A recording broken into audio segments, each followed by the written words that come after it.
I'm joined by Dan, the drummer of Polaris. How you doing, mate? You good? Yeah, man, doing really well. Yeah, we're here today at Leeds University, I think. It's That's definitely the in one. Leeds, a university in Leeds.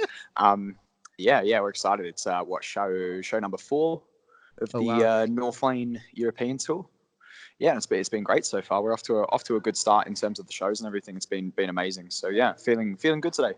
exciting. So obviously I've just mentioned just before we started recording that I actually met Jamie. I ended up kind of like being annoying and hanging around him for most of the time when we met you guys for the Empirical Never Say Die tour a few years back. Sure, I'm sure he So didn't I want to mind. say, oh no, it was so genuine. I want to say thank you to you guys for kind of like, you were one of the bands that helped me start my show really. Oh no Uh, way, so I that's want to say crazy. thank you Well, for that. yeah, you're Uh, very welcome. Well, that's exciting to hear, man. yeah, one of the Congratulations. Well first done. shows I went to get vocal drops for basically. Yeah, So wonderful. thank you for that.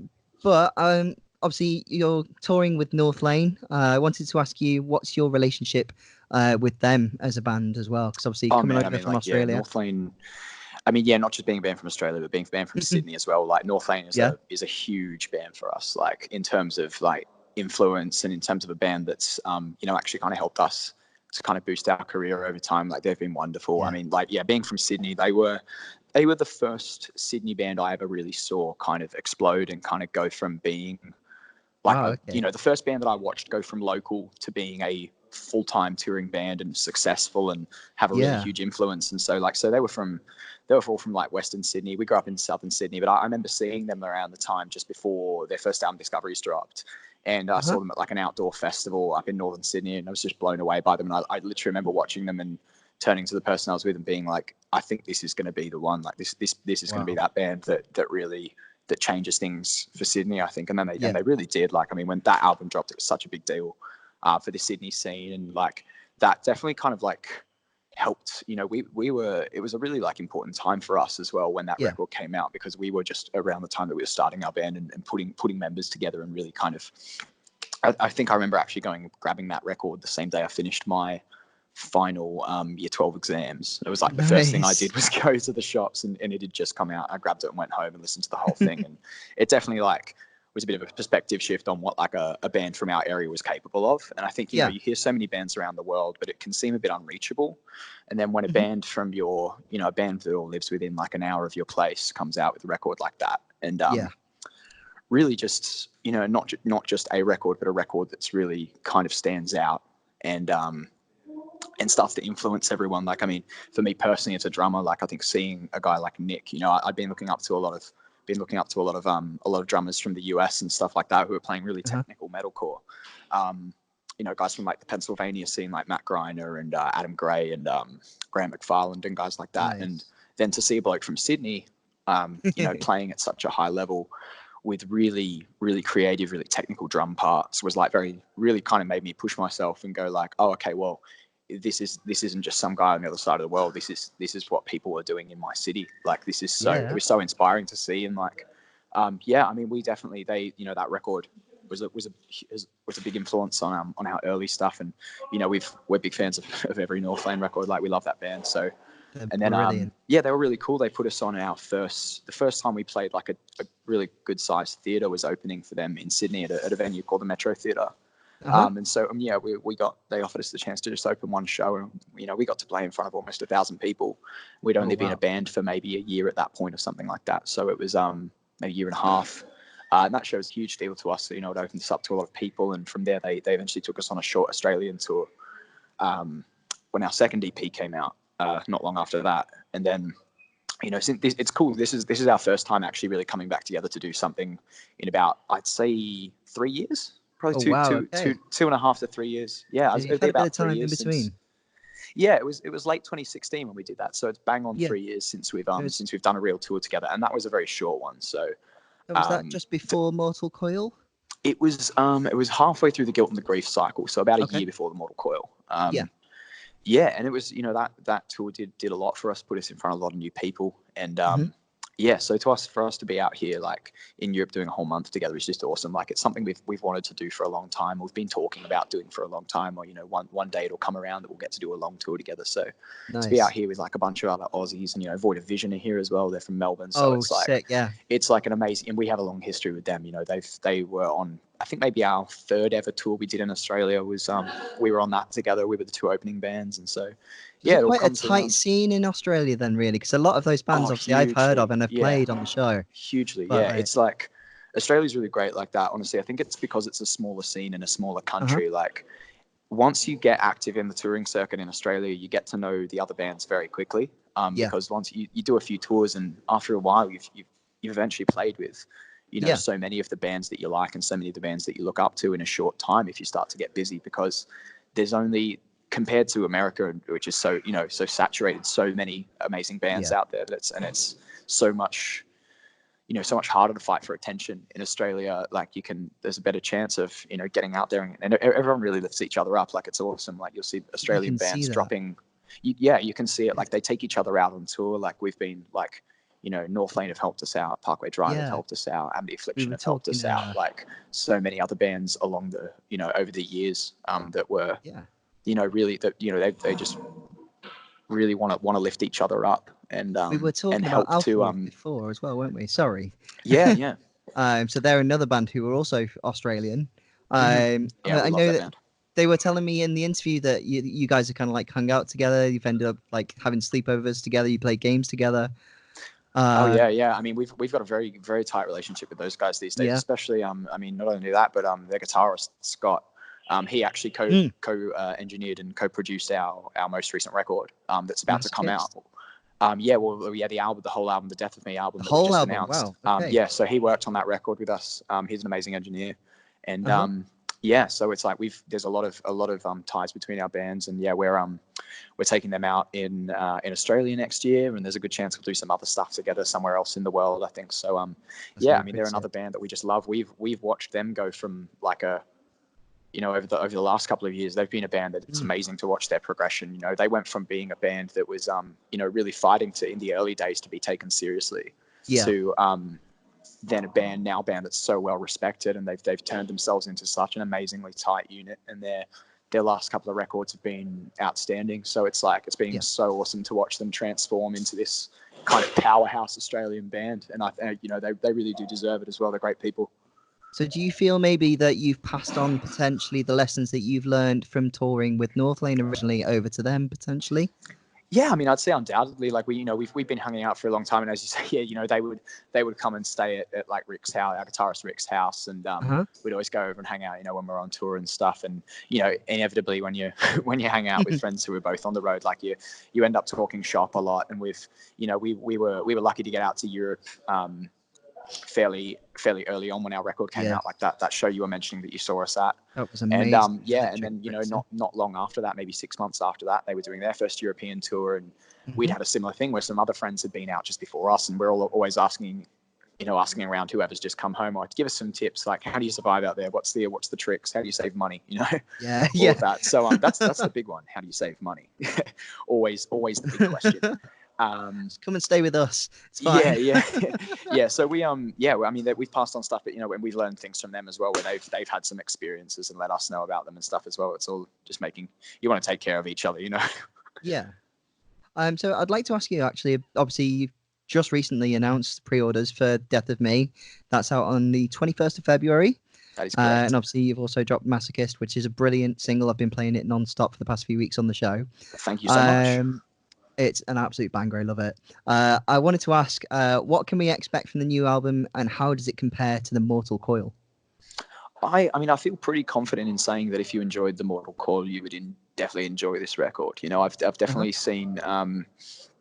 Like, I mean, it's like the Mortal Coil. Like, it's a big mix of stuff. It's got the heaviest stuff on it that we've ever written by far. It's also got some of the some really out of the box, more melodic stuff for us that we hadn't really pushed as far in the past. Okay. I think it's, to us, I mean, I know I've probably said this before in a lot of interviews, but the way I see it is that our sound is kind of like it's kind of a spectrum where you have all the heavier stuff to one side and the lighter and more melodic and more emotive stuff to the other side. And there's just this huge kind of wheel of stuff in between that we that we just trying to, anytime we make a record, we're trying to push both ends of that envelope and just say, all right, well, how can we broaden what we do in every direction? And I think so there's going to be some stuff that will definitely surprise people, but at the same time, I think I'm very confident that it's got a lot of the ingredients that I think people really, really might have enjoyed about the Mortal Coil, but I think it's us taking those things to a new level, kind of pushing it further, and hopefully challenging people in some regards. So sorry, go on. Nope, I've lost my train of thought there. Sorry. So with good. regards to, obviously, you're saying like they're being heavy on one side, kind of more melodical on the other side.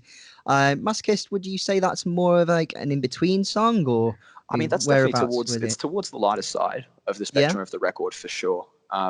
Definitely more leaning in that direction. At the time that I brought it in as an initial idea, it was like, oh, cool, this is like something that's a little bit more, especially with the intro and the chorus structure and stuff like that. It's got elements of like pop punk and like some of like the emo bands that we grew up with and stuff like that. And it's got a chorus that sticks in your head.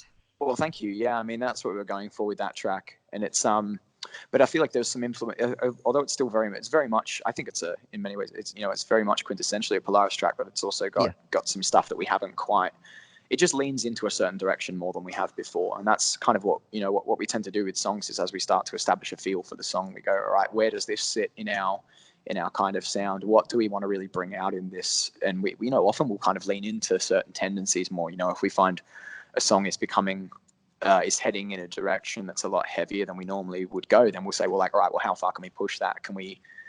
What can we do with the breakdown in that song? Can we incorporate some really fast parts into it as well? Some really intense stuff, and obviously then trying to make the lyrics match that as well. You need some dark lyrics to fit that kind of stuff, and then with Masochist, it's been interesting because the response all over has been amazing. We've been so blown away with how well the track has gone, and but we knew that some people, we're definitely prepared for the fact that some people would probably assume that there's a certain direction we're going in with the record based on that, and that might not be what everyone is necessarily expecting. So I know we've definitely seen some comments of people being like, oh God, please tell me you guys aren't going to go all soft on us. And it's really, it's quite funny to see that with literally one track out. After 2 years, it's like you drop a track and everyone's trying to predict what the album will sound like. But I feel like anyone who's seen us live kind of knows what we're about and knows that we're about a pretty heavy and intense and energetic live show, and we would never drop that aspect from our music. So, I mean, that song is, it's a song on its own. It doesn't represent the album as a whole. And honestly, I don't think there's any song on the record that you could take and say this song represents the sound of the entire record, because we've tried to do something different with every song, and that's kind of just how we approach our writing. So we just look at them as all individual pieces, and we never sit down and go, what will the entire sound of this record be? Because we find that to be quite limiting. So I mean, there was a stage where, if we start saying, all right, we're going to write an entire record that's all intensely dark and heavy all the way through, I think there's a certain point that we get to where we tend to lose interest if we lean too hard in one direction for the entire thing. We're about creating a broad palette. So I think that's what I'm really excited for, is that I know that different songs on the record will appeal to different people. You're going to have some songs that is the favorite of a certain type of crowd, and another type of crowd maybe doesn't enjoy it all. I'm totally okay with that, because to us, those are the kinds of records I like, that maybe often my favorite records personally are records where initially there's a few songs that I don't quite vibe with, and I learn to grow into them, and over time it maybe introduces me to a new sound that I hadn't otherwise, taken that much interest in. So, I mean, that's kind of always been what we've wanted to do with our band. That's what I love, actually. So obviously carrying on with Masochist, there's a really good music video that goes with it. Absolutely love that. It's very interesting though. I wanted to know, do you know if there's any story behind the paintings in the video? And can you explain like the experience of filming a music video like that? That was a really wonderful video to film. It was challenging too, just because we were under a lot of time pressure. We were actually organizing all the logistics and the concept of the video while we were still finishing writing the album. And we were working on final vocal parts, and we were organizing logistics as I was heading into the studio to record drums. It was quite chaotic, but it was really great how that came about, because we'd been chatting to Ed Reese, who was the the director and the main cameraman for the shoot, he's an amazingly creative guy from Melbourne, super talented. Okay. And you know, we were throwing some ideas around, and we came up with this concept of this artist working on his own, and you know, continually being dissatisfied with his work to the point that he keeps destroying it, and eventually kind of realizes that maybe the destruction is what he enjoys more than the creation. Which is something we kind of paralleled to this idea of being of constantly leaning into your own suffering, which is kind of what the song is about, you know, revisiting negativity and leaning into these negative thoughts for some strange reason, because maybe it's weirdly satisfying in a way, or maybe it's comfortable. So it was something that we felt that was quite a strong visual metaphor for that. And especially because, you know, we've written a couple, you know, we've had songs before. One thing that we have talked about a little bit here and there lyrically is that struggle of self-doubt when it comes to trying to be creative. It's been a theme that's popped up a few times in our music. For example, in like the song Lucid, that's what that song is all about. So it was cool for us to kind of explore that in a new way visually that we hadn't done before. And when Ed suggested bringing in Zach, so Zach, the actor in the video is his name's Zach Britt, and he's a member of the band Dream on Dreamer. Does vocals and guitar in Dream on Dreamer. He's also the lead vocalist of a band called Young Lions from Australia, who are another terrific band. He's a very talented guy. He's you know, the guy can sing amazingly, play guitar, paint. He's got so many talents, and he's a wonderful actor as well. And when we realized how well that aligned with the video, it was just perfect. So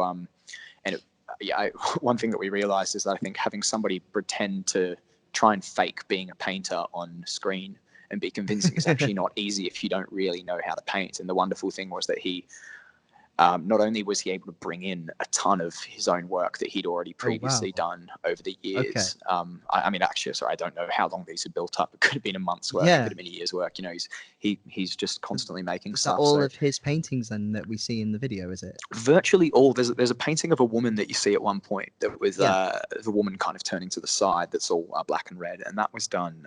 That was something that we purchased, and then he added to it. It made it a lot darker and added the blood and the red. To the painting, gave it a new edge, which was really cool. But everything else in there was totally original from him. All the ones hanging up on the walls were all just works of his, and it just created such an awesome visual palette in the video. I think personally, just to see a band surrounded by different hanging paintings and stuff like that all around, and to know that it was created by the actual guy in the video was such a great feeling for us, because it definitely made it all more special. And then that really big piece that he does at the very end that he then sets fire to, he did that all in studio on the day. He was painting that live in the video, so you're actually seeing him create it. That's incredible.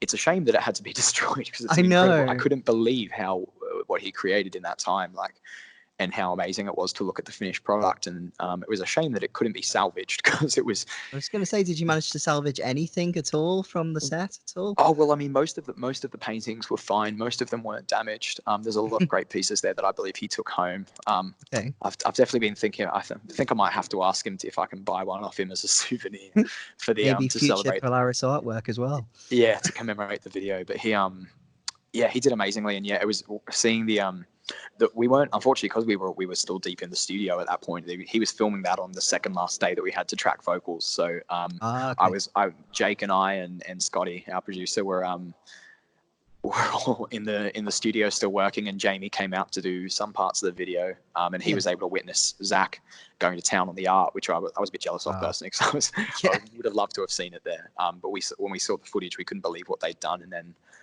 the following day we came in and did our parts of the video, and then flew to America the next day.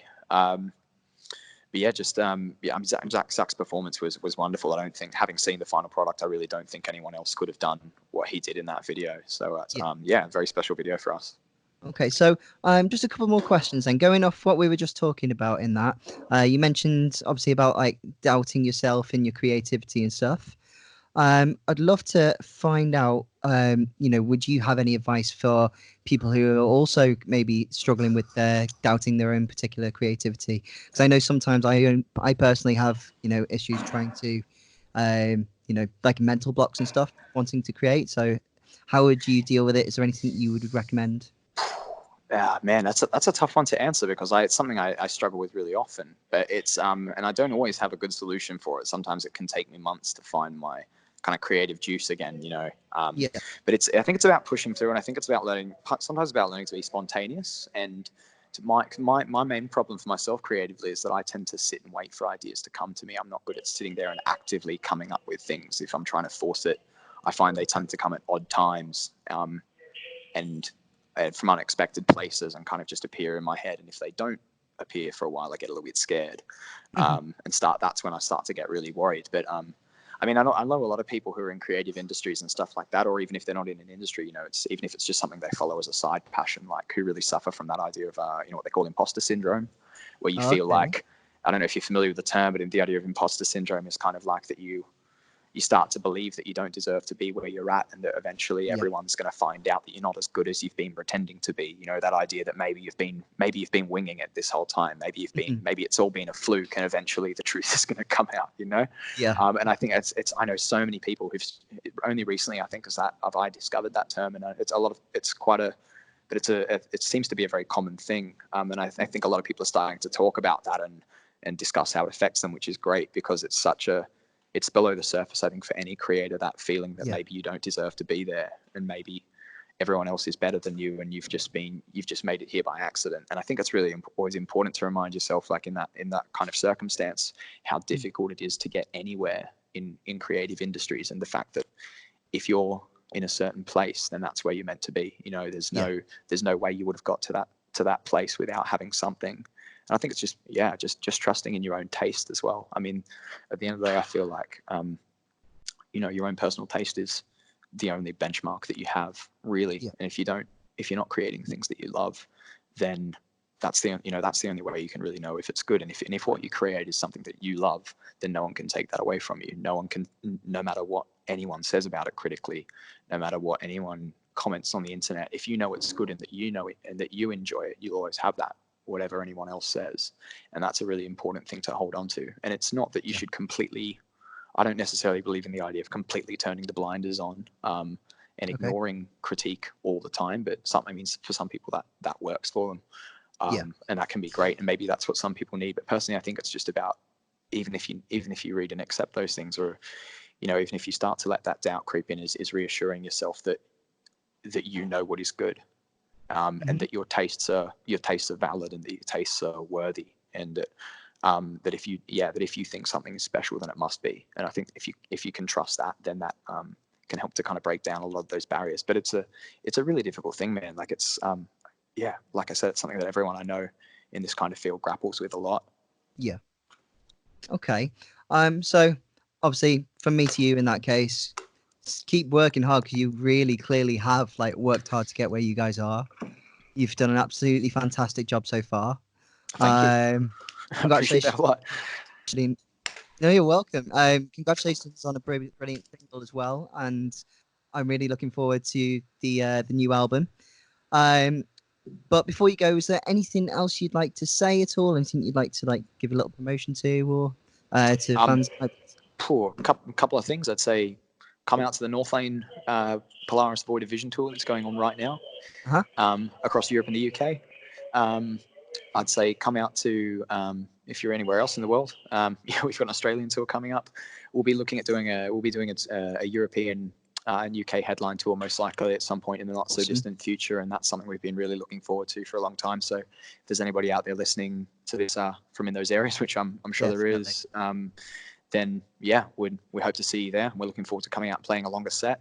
Pre-order the record from Empiricon and Sharp Tone and everyone else it's available from.